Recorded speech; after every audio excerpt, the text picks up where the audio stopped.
Bueno, Amelia, bueno, amigos y amigas, realmente aquí se dan cosas en nuestro escenario político que denotan mucha falta de delicadeza. Es verdad que los dirigentes, los altos funcionarios y dirigentes del partido oficial que van a visitar a sus amigos a la cárcel son amigos y son compañeros. Ahora bien, algunos de ellos tienen asuntos que decidir en relación con esos imputados. Entonces, no se ve bien que el presidente del Senado vaya 2 veces a verlos, a hablar con ellos, cuando el Senado tiene pendiente decidir si le quita la inmunidad legislativa a 2 de los imputados. No debería mostrarse ante la opinión pública, ante la sociedad dominicana, tan cercanos.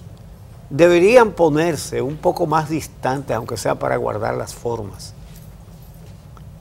Porque la justicia, que ha perdido toda su credibilidad con decisiones anteriores, y entonces la gente mirando que estos funcionarios, legisladores, exfuncionarios, exlegisladores, están detenidos, están imputados, y la más alta dirigencia haciendo un desfile por ahí.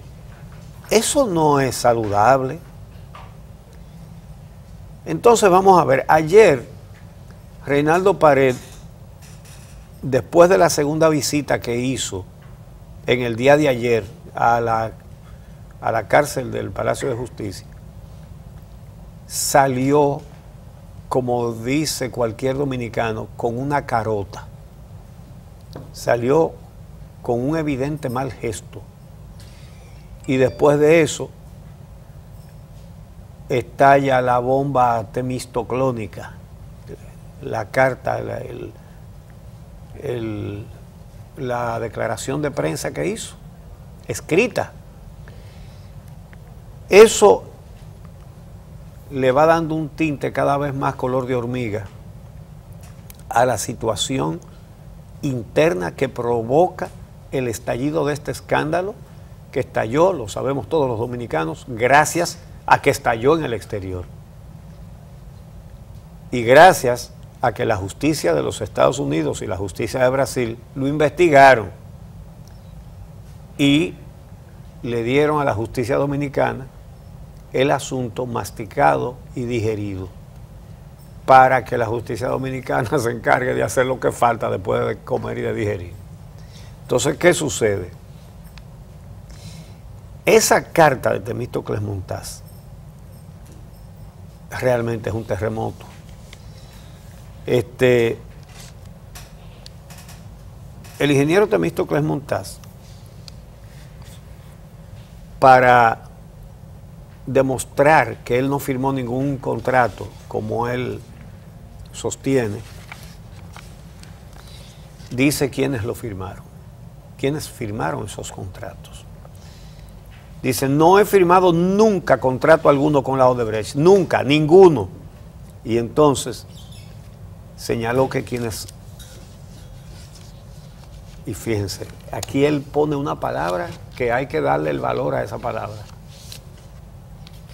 Él no solamente dice que fueron otros y da sus nombres los que los firmaron, sino que además los negociaron. Puso ese verbo ahí, que quienes negociaron y firmaron los contratos fueron, dice él, Víctor Díaz Rúa, ex ministro de Obras Públicas; Gonzalo Castillo, actual ministro de Obras Públicas; Radamés Segura, ex director, ex vicepresidente ejecutivo de la CDEE; Vicente Bengoa, ex ministro de Hacienda; el ingeniero Mariano Germán, ex director de INAPA; Simón Lizardo,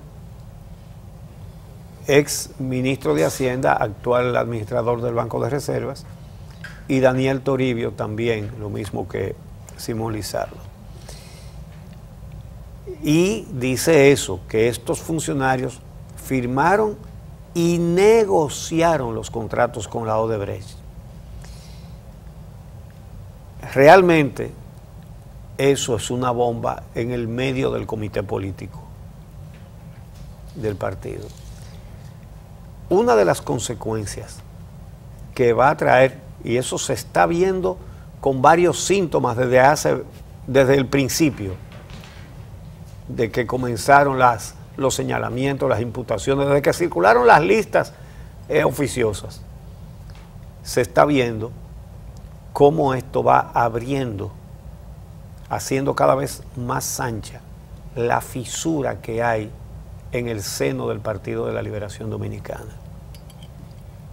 Un partido creado por Juan Bosch con una prédica de honestidad en la administración pública.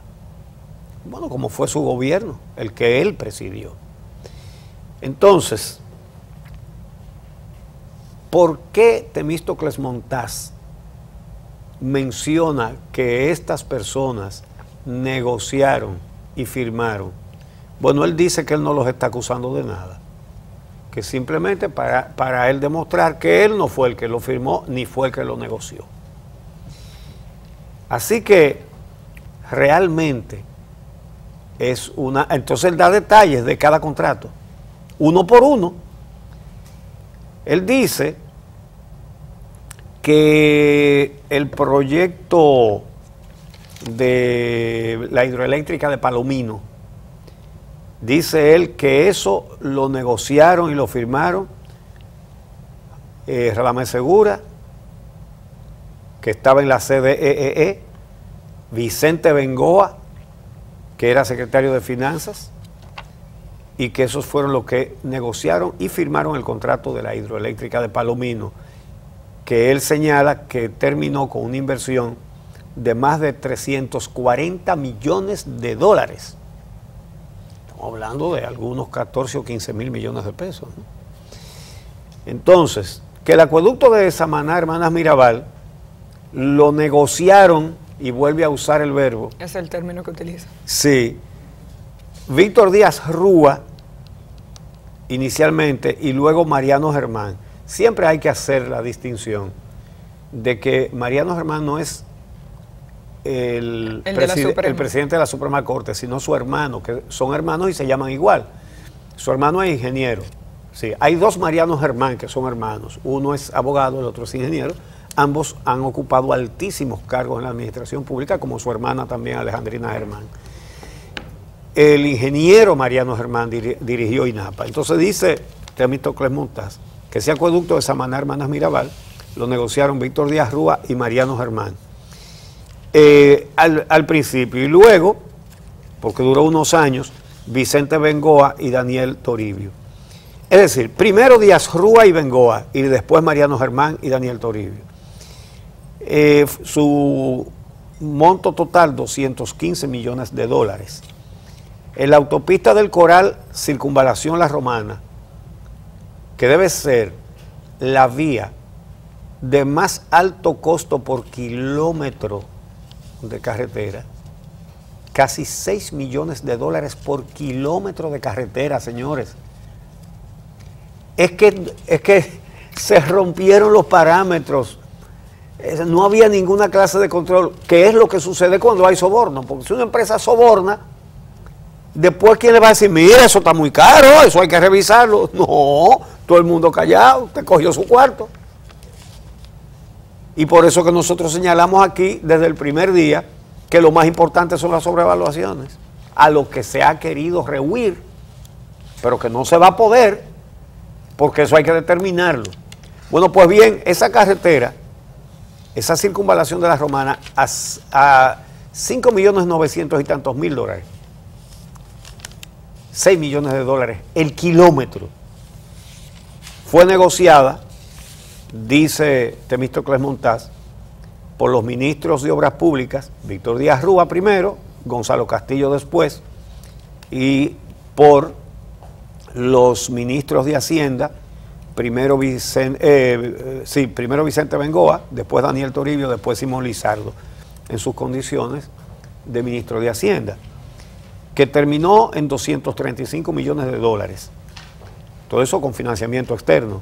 Eso es una deuda que la va a pagar usted, la van a pagar sus hijos, la van a pagar sus nietos, ¿verdad? Y posiblemente pasen de ahí. Entonces, la autopista Duarte-Casavito-Constanza, que hemos hablado varias veces de la carretera Casavito-Constanza, y en estos días mostramos aquí lo desbaratada que está por unas lluvias, una carretera que costó también muchísimo dinero en dólares, esa que se hizo con 20 millones de dólares, con financiamiento externo también, dice él que la negociaron Víctor Díaz Rúa y Vicente Bengoa. La carretera de Río Jarabacoa, de la cual hemos hablado aquí también, porque esa sí que es una exageración, porque esa es una carreterita de 6 metros de ancho. Si va un camión para allá y otro viene para acá, lo separan muy poco espacio cuando se crucen. Y esa carretera costó 155 millones de dólares cada kilómetro, señores. Y está desbaratada porque llovió. Una carreterita que sale por ese dineral y si llueve se rompe y se hunde en pedazos. Entonces esa carretera, dice Temístocles Montaz, que fue negociada por Víctor Díaz Rúa y Daniel Toribio y que terminó, bueno, en 50 millones de dólares, financiada como la mayoría por el Bandes de Brasil. De manera que él da todos esos detalles para decir, no fui yo que negocié, ni fui tampoco el que firmé los contratos. Así que eso es una bomba dentro del PLD y eso explica la carota con la que salió del Palacio de Justicia de Ciudad Nueva el presidente del Senado y secretario general Reinaldo Pared, después de su segunda visita solo en el día de ayer. Es que no es solo eso lo que dijo Temo Montaz, porque digamos que sí, esa información relacionada con qué funcionarios públicos le tocó negociar y discutir los contratos, al final uno entiende que va a salir, sino que dio otros detalles que son sumamente relevantes en un momento en el que se debería discutir lo que yo mencionaba antes de que nos fuéramos a la pausa, la posibilidad de que Odebrecht financiara las campañas políticas en el país, sobre todo la campaña del partido de gobierno, tomando en cuenta que Joao Santana, asesor en materia de comunicación del candidato a la presidencia Danilo Medina en el año 2012 y posterior presidente de la República, y del presidente y candidato a partir del año 2016. Temístocles Montaz admite a través de este comunicado que en algún momento tocó dinero de Odebrecht, dinero que venía para el financiamiento de la campaña política de su partido en el año 2008, 2012 y 2016. ¿De qué estamos hablando? Del financiamiento de una campaña electoral en nuestro país, cuando la ley electoral, la 275-97, establece claramente que el financiamiento de las organizaciones políticas no puede venir de empresas extranjeras, mucho menos de personas vinculadas con problemas con la ley, pero digamos que en ese momento Odebrecht era una empresa multinacional que operaba en la República Dominicana, pero es una empresa extranjera al fin. Lo lamentable es que el artículo 55 de la ley electoral, aunque dice que está prohibido, no establece sanciones y es un tema que hemos debatido aquí en más de una ocasión.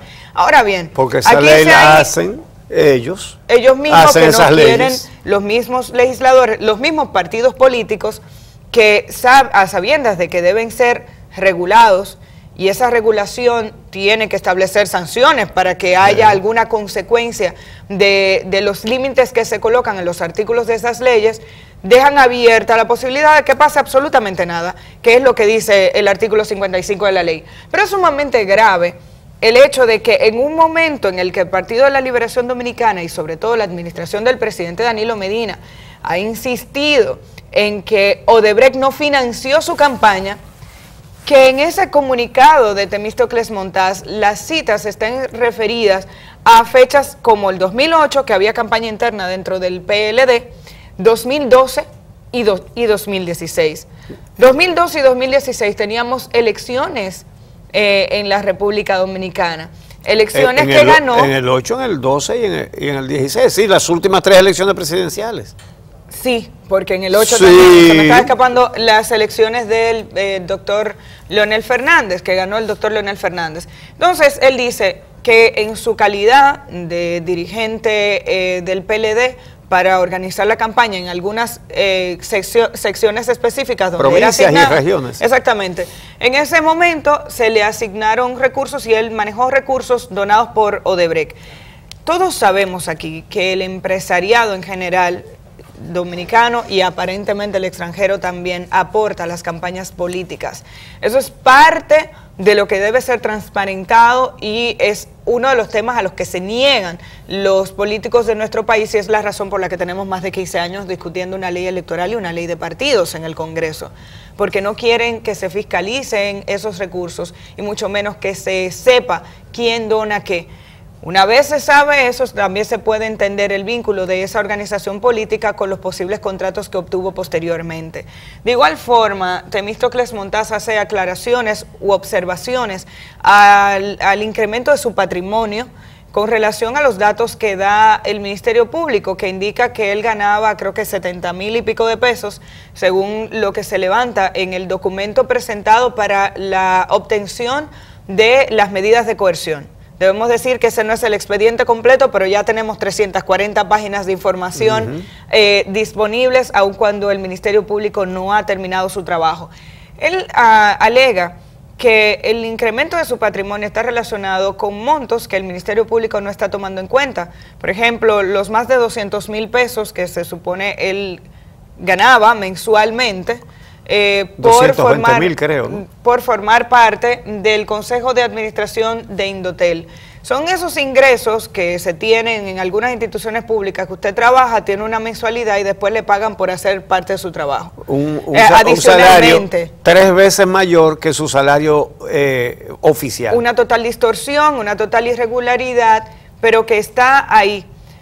Llama la atención otro aspecto y es el hecho de que él dice, a partir del 2006, con la creación del Ministerio de Hacienda, el Ministerio de Economía, Planificación y Desarrollo se queda sin la posibilidad de firmar contratos. Y de negociar. Y de negociarlos. Sin embargo, algunas de las obras citadas lograron contratos citadas y vinculadas a él a través de este proceso. Se iniciaron mucho antes, incluso la administración de Hipólito Mejía, y continuaron con las adendas a partir de la entrada del doctor Leonel Fernández al poder en el año 2004. Habría que ver si el Ministerio Público tiene la información suficiente como para vincular, no solamente en el caso de Temo Montaz, sino en el caso de todos los demás citados, el momento o las formas en las que entra cada dinero entregado por Ángel Rondón, que es la persona que se cita como el intermediario hasta ahora por el Ministerio Público, cómo ese dinero, en qué momento ese dinero entró al patrimonio personal de los que están vinculados en este momento aquí. Es el gran reto que tiene el Ministerio Público, el poder hacer ese levantamiento y lograr hacer el vínculo entre los recursos de Odebrecht, ese intermediario y las personas a las que está acusando al día de hoy de formar parte de esta red de corrupción. Bueno, efectivamente, hay algo muy importante aquí sobre el tema que tú planteas. Y es lo siguiente, así como él responsabiliza a otros de las negociaciones con Odebrecht, lo que acaba de decir en ese comunicado es que la Odebrecht financió las campañas de Leonel Fernández y de Danilo Medina en 2008, 2012 y 2016. Él dice que muchos empresarios le donaban y que uno de esos era Ángel Rondón, pero que él no sabía que el dinero que le daba Rondón para la campaña del PLD era enviado por Odebrecht.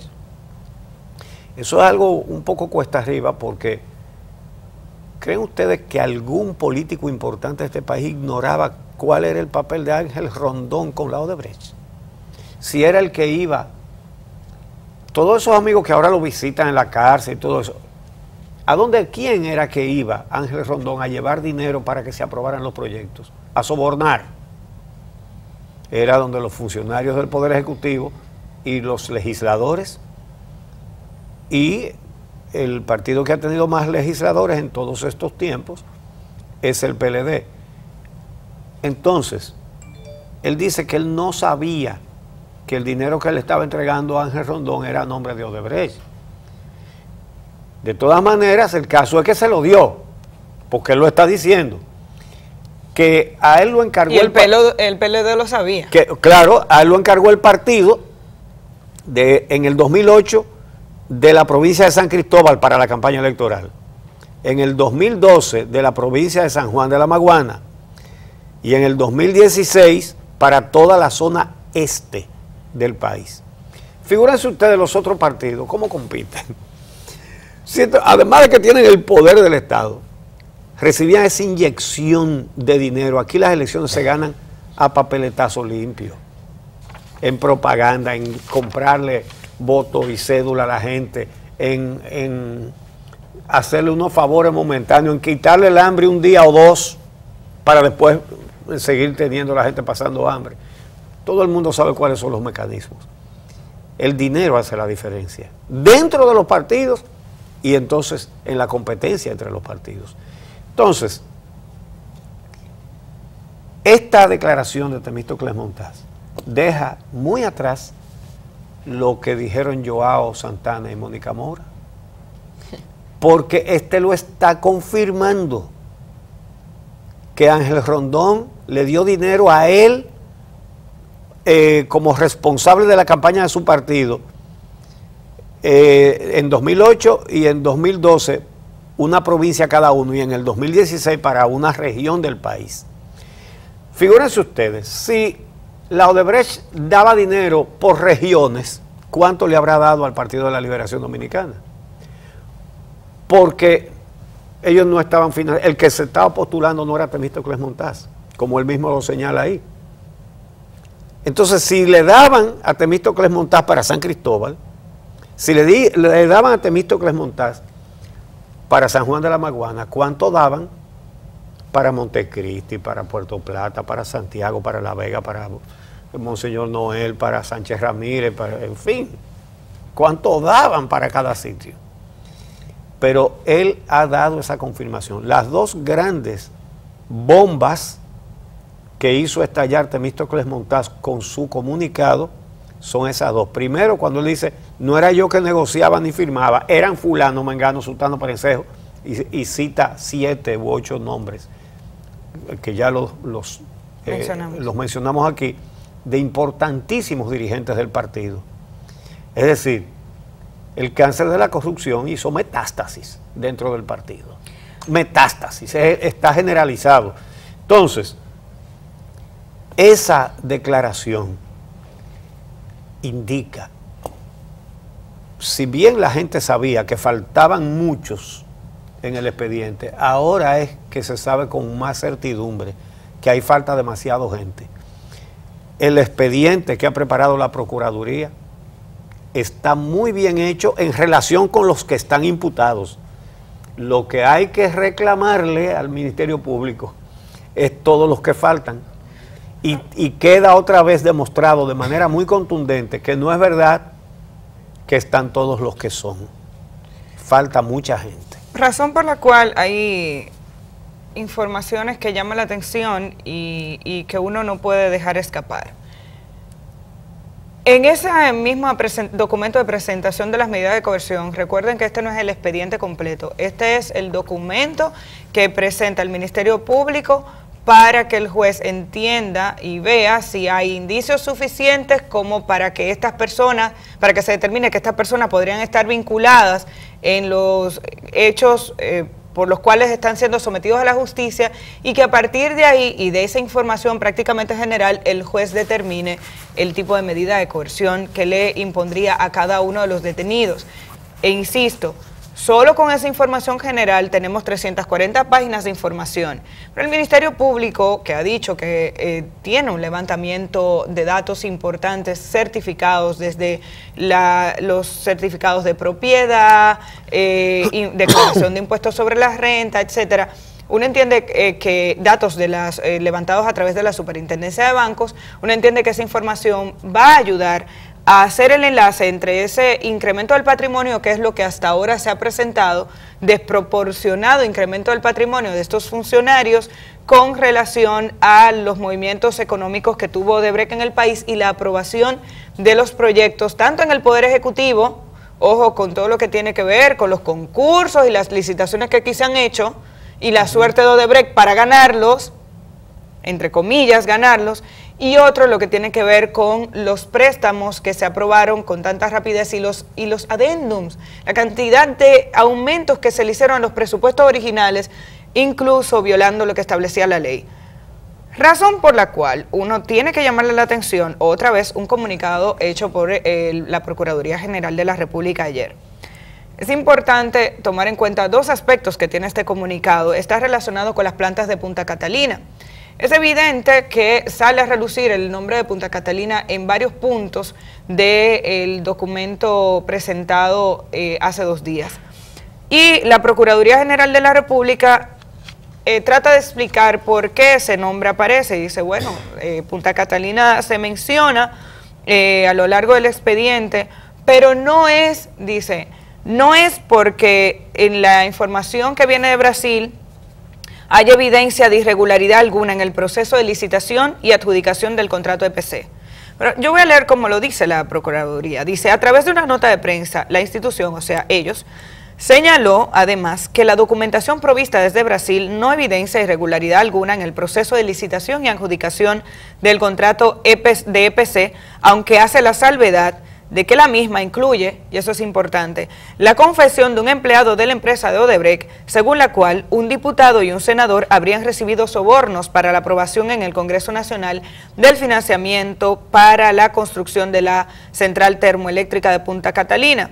Indicó que tal cual se contempla en la solicitud de medida de coerción, existen indicios serios y graves de que para la obtención y aprobación del financiamiento en el Congreso Nacional sí se pagaron sobornos, hechos por los cuales existen 2 personas contra quienes se está pidiendo medidas coercitivas. Ojo con esto, porque hay que insistirle al Ministerio Público que haga el trabajo con relación a la licitación y a la adjudicación del contrato, aunque de Brasil no haya venido esa información.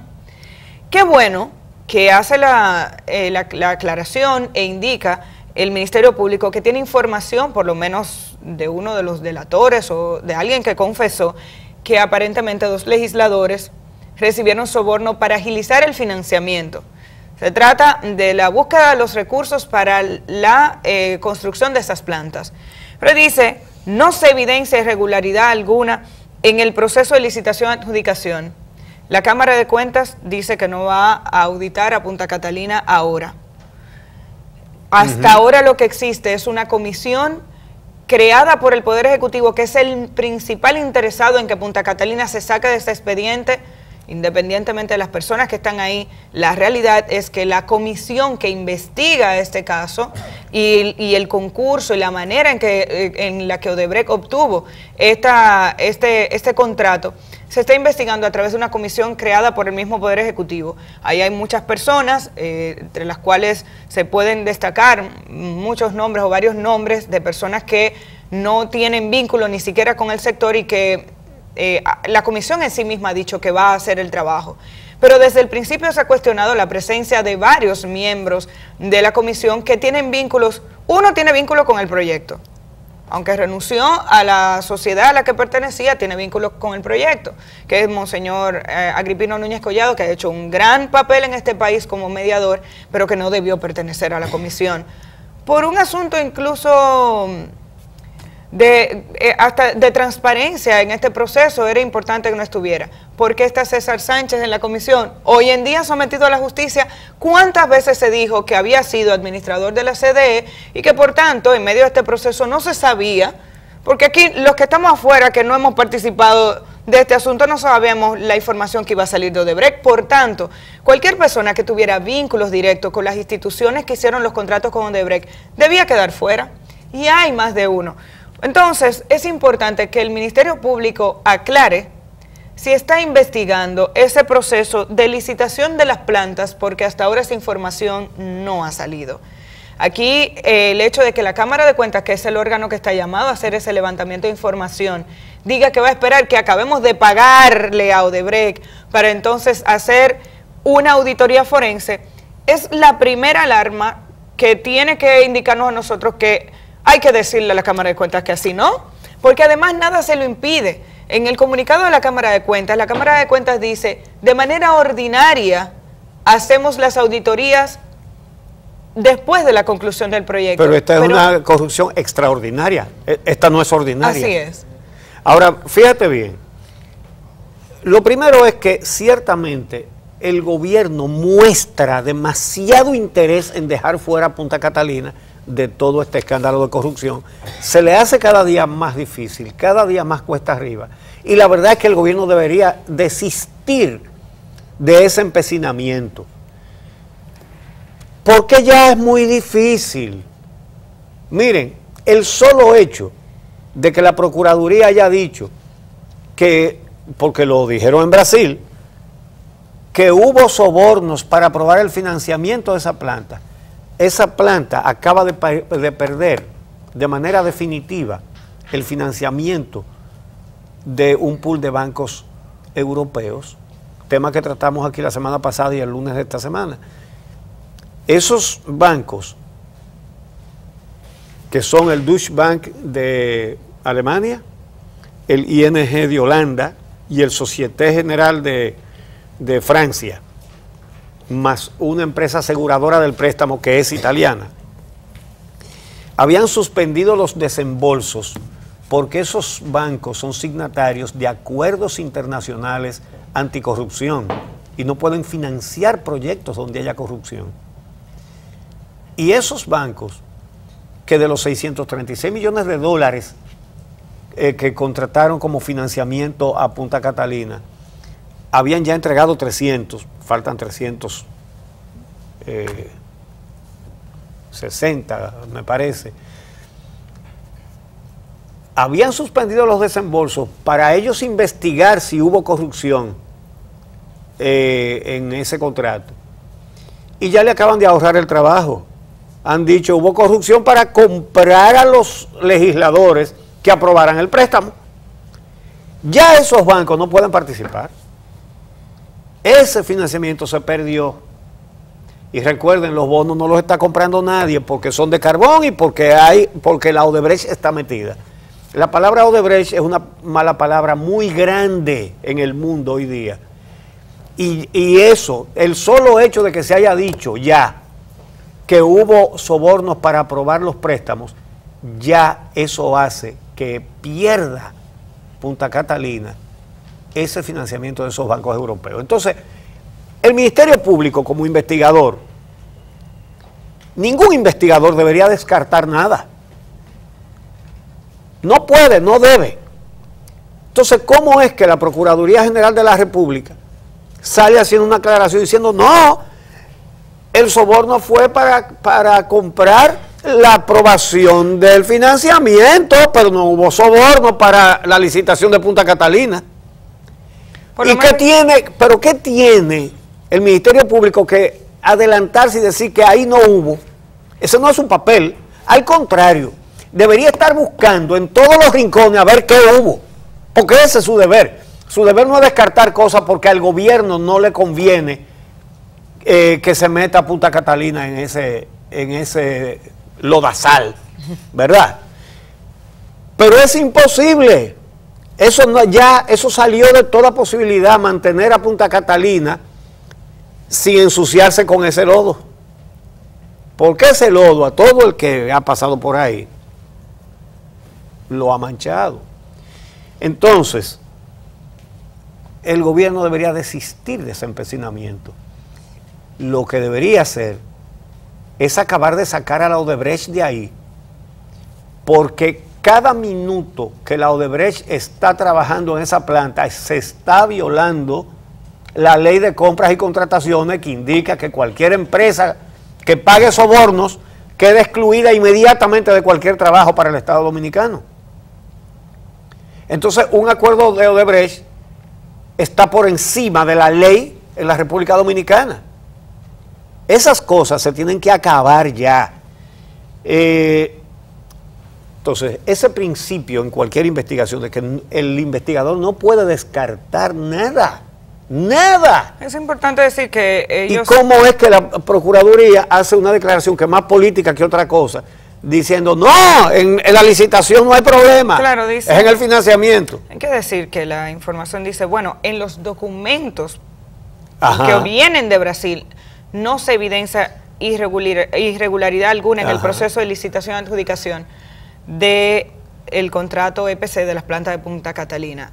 Pero estoy de acuerdo con usted y es por la razón por la que llamó la atención. Su deber, en lugar de decir eso, debería ponerse a averiguar si hubo o no hubo. Mira, Wichi, tenemos que hacer la pausa, pero yo creo que es importante no dejar escapar un aspecto relacionado con Rondón, porque aquí poco a poco y otro con Díaz Rúa, ustedes tienen que acceder o van a tener la oportunidad de acceder a mucha información, porque aquí los medios audiovisuales, también la prensa escrita, estamos haciendo un esfuerzo importante en conocer en detalle todos estos datos para poder ofrecérselos a ustedes.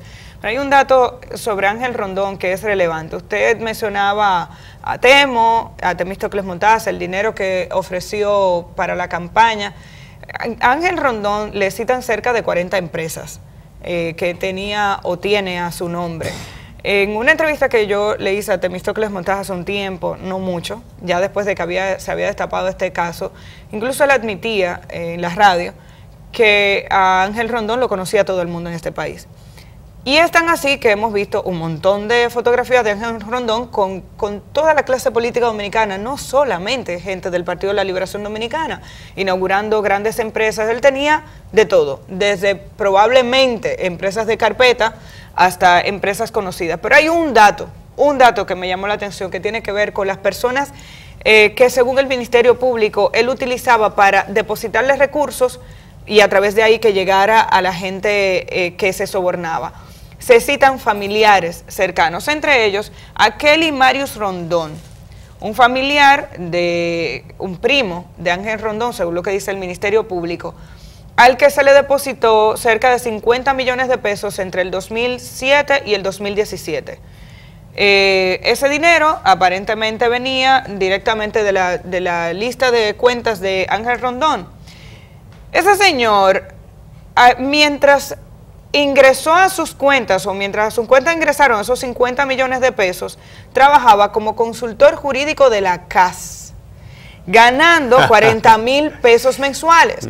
¿Por qué llamó la atención sobre este tema? Porque él era el consultor jurídico de la CAS, mientras Ángel Rondón tiene una empresa llamada AAA que tiene un conflicto directo con la CAS, porque se supone que el trabajo de esa empresa es cobrar el agua.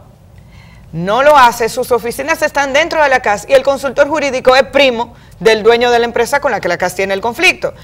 Cabe destacar que el AAA fue creada por el arquitecto Montaz, que aunque ha dicho en varios medios de comunicación que él renunció a esa sociedad, la fundó junto con Ángel Rondón. Sigue siendo extraño que AAA tenga un contrato con la CAS, empresa a la que dirige. Y finalmente, el documento del Ministerio Público dice que Kelly Marius salió de ese puesto en enero de este año y fue, digamos que sustituido por su vinculada, es el término que se utiliza, Rosa María Rijo de Marius.